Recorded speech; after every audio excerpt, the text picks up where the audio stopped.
The whole course is about change. The whole course is about us empowering each other and ourselves to enact change in the sector. There's huge opportunity in the future for everyone, and that goes across other sectors as well, but for arts and culture especially. Hi, I'm Nathan Jelks. I'm a musician that works primarily in theatre. I also work extensively in the youth arts sector, and I'm a student at the MFA Cultural Leadership program here at NIDA. My name is Julian Ramundi. I work in arts festivals and contemporary music, and I'm one of the students in the Master of Fine Arts Cultural Leadership. My name is Zoe Titterman. I'm a drama educator and advocate, a teaching artist and a theatre maker, specialising in physical theatre methods, and I'm doing the Masters of Fine Arts in Cultural Leadership at NIDA. When I was looking into doing a Masters, there's limited options in this area. Traditionally, you'll look at arts management, a Masters in arts management or arts leadership.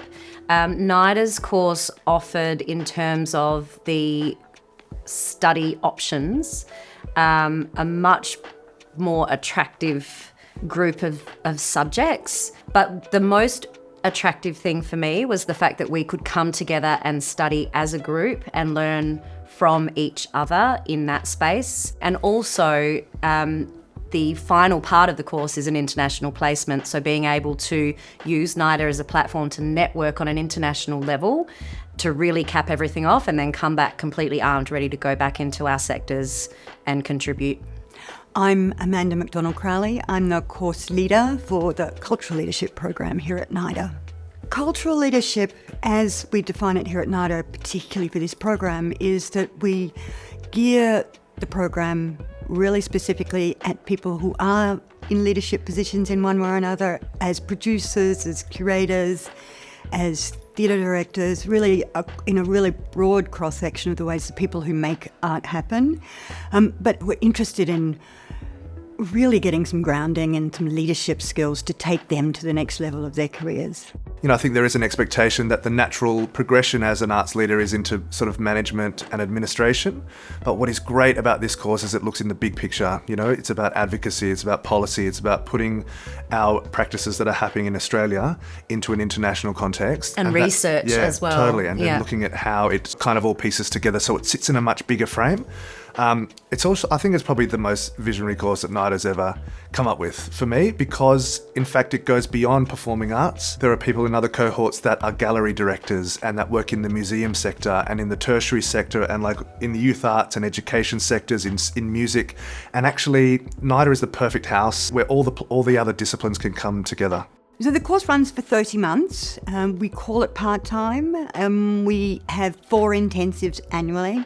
So all of the practitioners come in from all over Australia. All of the people in the program maintain an active career in the arts while they're doing it, which is why it's part-time. And the intensive then provide the opportunity for those people to come together. I do think that working in the arts strangely can be a solitary experience. Like your own journey, sometimes without mentorship, can be very lonely. And so coming into a course like this gives you an opportunity to really interrogate why you're doing what you're doing and get some feedback on how you're thinking. There's a lot of learning that's very personal directed. Even though it's coursework, you get to choose which direction you want to go in and what you want to study, what areas you want to study. So it is very flexible in that way, and so you can go in a direction that sort of takes your fancy and learn about new areas of the industry that you may not have considered. This program in the cultural leadership stream, I really was looking for an opportunity to take my career to the next level and to bring in, I guess, a new level of thinking,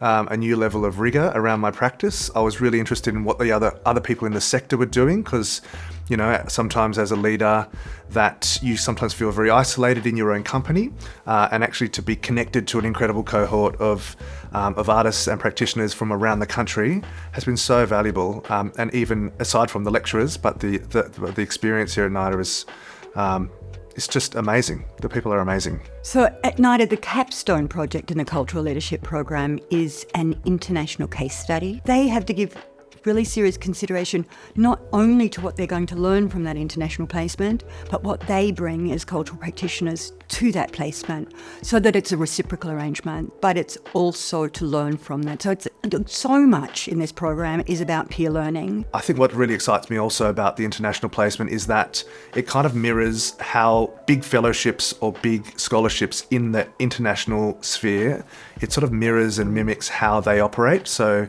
you write a paper about this place that you've been in, about this practice, but that's very similar to what they're doing in the Churchill Fellowship, and really like industry leading practitioners and researchers are working in that space. So you're expected to meet them on that level of thinking. The wonderful thing I think about the course and how it sits in NIDA's space is that the people here that are doing the undergraduate degrees, say in acting, are going to be those that come into the spaces that we are hopefully leading.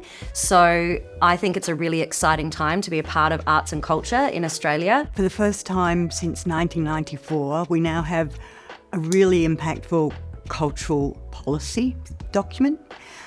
And to educate the next generation of cultural leaders, of people who are really going to be the change makers and enact those cultural policies. I think this program at NIDA is a really fantastic opportunity for students to come in, to learn skills, to think about policy development, to think about policy and audiences, to think about how art affects their audiences and how the arts can make a difference, because I truly believe that art makes a difference, and cultural shifts happen when cultural leaders are skilled, and NIDA provides that opportunity.